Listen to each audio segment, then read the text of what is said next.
Mungkin ini salah satu penyebab mobil kamu terasa boros dan berebet. Ya, jadi di setiap mobil itu yang bensin itu pasti ada yang namanya busi. Itu sebagai pemercik api dari si distributor, atau kalau mobil zaman sekarang tuh sebutannya bisa pakai ecu. Soalnya dia kabelnya ini langsung perintah ke api untuk seberapa besar api yang harus dihasilkan, bisa menggunakan injektor dan kawan-kawan. Nah, sederhananya setiap mobil bensin itu pasti ada di dalamnya yang namanya itu busi. Nah, itu tuh busi itu dia.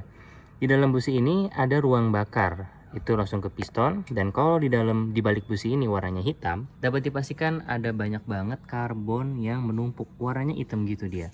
Tapi sekarang tenang aja, itu sudah banyak solusinya. Salah satunya adalah bersihin pakai carbon cleaner ya.